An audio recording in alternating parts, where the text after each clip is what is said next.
राधे राधे। आज मैं श्रीमद् भगवद गीता यथारूप के 5वें अध्याय से पहला श्लोक हम सब के कल्याण की प्रार्थना के साथ पढ़ूंगी।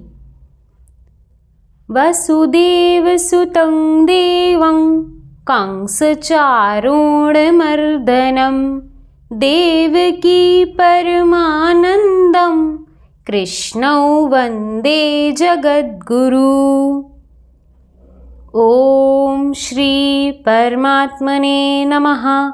श्रीमद्भगवद गीता अथ पंचमोऽध्यायः।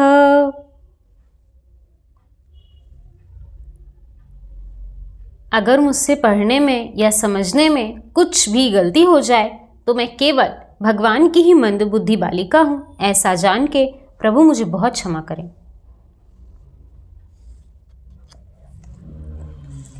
पांचवा अध्याय कर्म योग कृष्ण भावना भवित कर्म।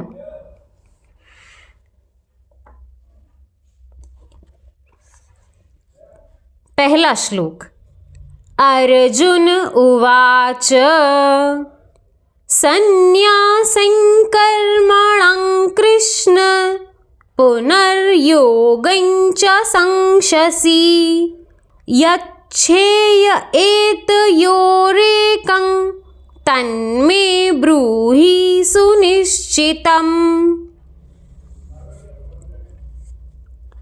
अर्जुन ने कहा, हे कृष्ण, पहले आप मुझसे कर्म त्यागने के लिए कहते हैं और फिर भक्ति पूर्वक कर्म करने का आदेश देते हैं। क्या आप अब कृपा करके निश्चित रूप से मुझे बताएंगे कि इन दोनों में से कौन अधिक लाभप्रद है? तात्पर्य।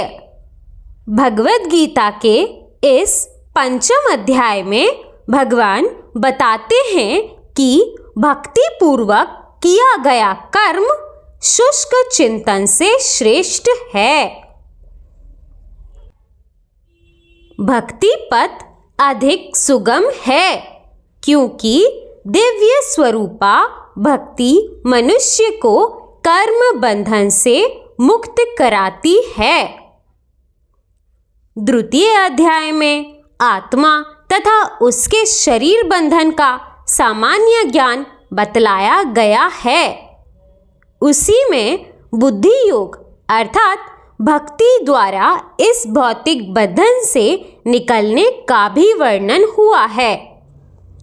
तृतीय अध्याय में ये बताया गया है कि ज्ञानी को कोई कार्य नहीं करने पड़ते।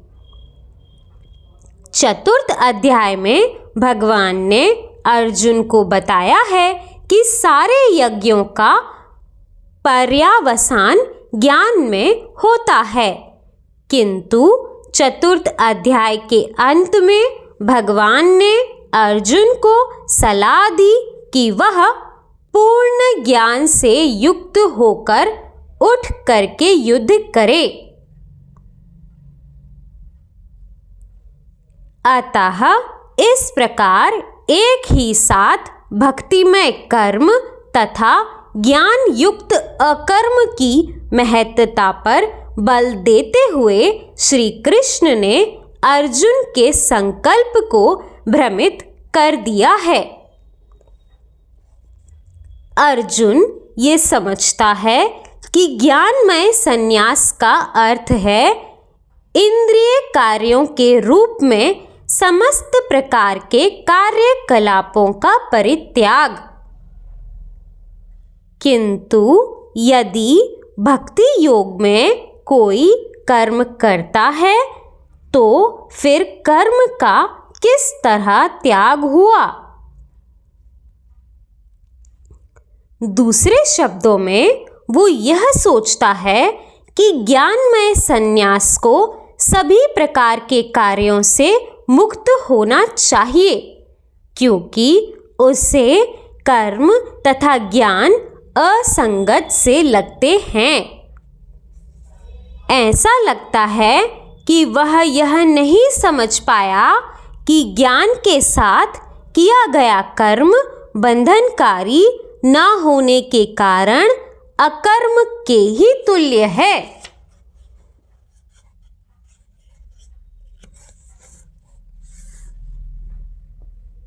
अतएव वह पूछता है कि वह सब प्रकार से कर्म त्याग दे या पूर्ण ज्ञान से युक्त होकर कर्म करे। राधे राधे।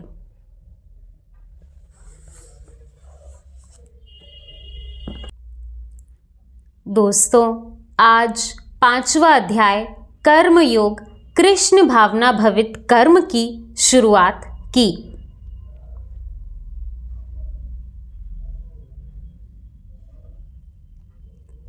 जिस तरह अर्जुन संशय में है कि कर्म करें या ना करें, भगवान ने कहा है कि ज्ञान श्रेष्ठ है, तो ज्ञान पथ पे चलने से कर्म करने की आवश्यकता नहीं रह जाती।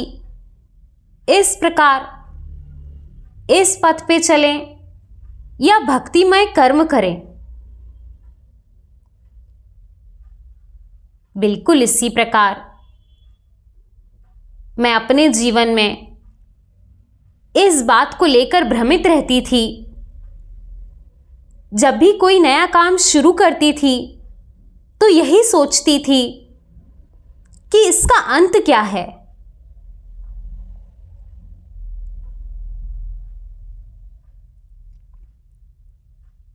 आज मैं नौकरी कर रही हूं, तो क्या पूरे जीवन नौकरी ही करते रहना है? आज अगर मैंने अपना कुछ नया शुरू किया तो हमेशा यही करना है। और मैंने आपको पहले भी कई बार बताया कि जब भी मैं बुजुर्गों को देखती थी, चूंकि मैं एक ऐसी पृष्ठभूमि से आती हूं जहां हमें ज़्यादा आर्थिक दिक्कतें नहीं देखनी पड़ती, तो मैंने अपने जीवन में ऐसे ही लोग देखे हैं ज़्यादातर जिनके पास अच्छी खासी धन संपत्ति है। इस प्रकार से मैंने कई अच्छे खासे धनवान लोगों की जीवन को यूं ही खाली और व्यर्थ जाते हुए देखा है।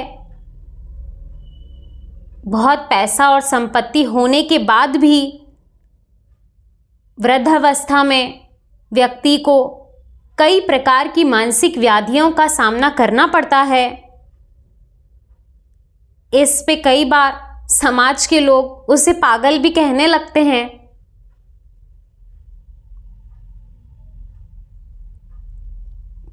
परंतु मुझे अगर व्यक्तिगत रूप से बताऊं तो मुझे नहीं लगता कि वृद्धावस्था में कोई पागल होता है। वृद्धावस्था तो हमारे पूरे जीवन का आईना होती है। आपने पूरा जीवन कैसा जिया ये देखना हो तो आपके अंत समय में ये आराम से समझ में आ सकता है। मेरे सौभाग्य में एक ये बात भी अच्छी थी कि बीमार रहने के कारण कई समय तक मुझे एकांत में रहना पड़ा, जिसकी वजह से ये सब बातें सोच पाने का मुझे समय मिला कि क्या है, क्या करना है। इस प्रकार जब संशयों से ग्रसित रहे तभी श्रीमद् भगवद गीता जी के अध्ययन का परम सौभाग्य मेरे जीवन का एक हिस्सा बन सका। आज मैं उन सभी चीज़ों का हृदय से आभार व्यक्त करती हूँ जिन्होंने मुझे संशय में डाला, जिन्होंने मुझे किसी प्रकार का मानसिक तनाव दिया।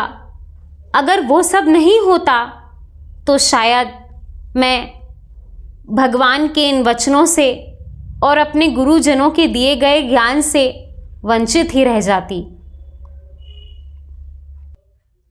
तो इस प्रकार मैं जब उन बुज़ुर्गों को देखती थी तब मैं समझती थी कि इनके जीवन में ये जो दुख और मानसिक तनाव है, ये इसीलिए नहीं क्योंकि अब ये बुज़ुर्ग हो गए हैं, ये इसीलिए क्योंकि अब इन्हें भी पता है कि अब आगे और जीवन शेष नहीं बचा है, और अब जो ये सोचते थे कि हम बच्चे पैदा करेंगे, बच्चों की शादियां करवाएंगे, उन सब कामों में ये उलझे रहते थे।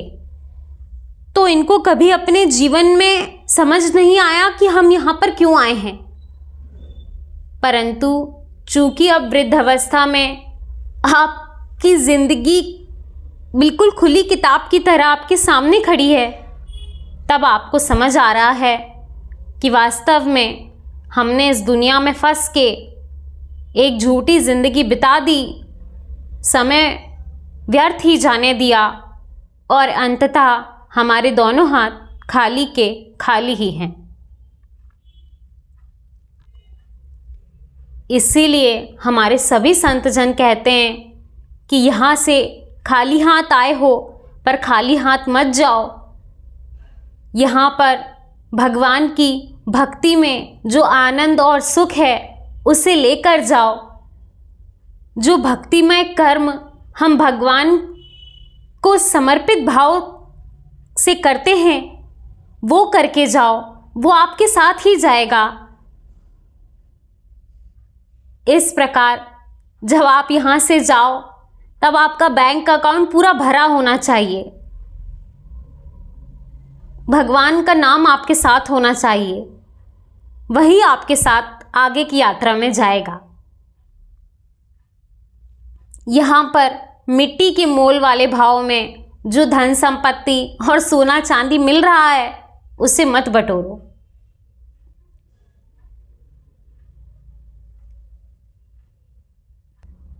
आगे के श्लोकों में भगवान बताएंगे कि कैसे भक्ति युक्त कर्म ही श्रेष्ठ है, और इसीलिए हम सभी को ज्ञान से युक्त होकर भक्तिमय कर्म करना है जो हम अपने भगवान को समर्पित कर सकें, और इस प्रकार इसी पथ पर चल के भगवान को प्राप्त करना है। इसी तरह भगवान की कृपा हम सब पे बनी रहे। राधे राधे।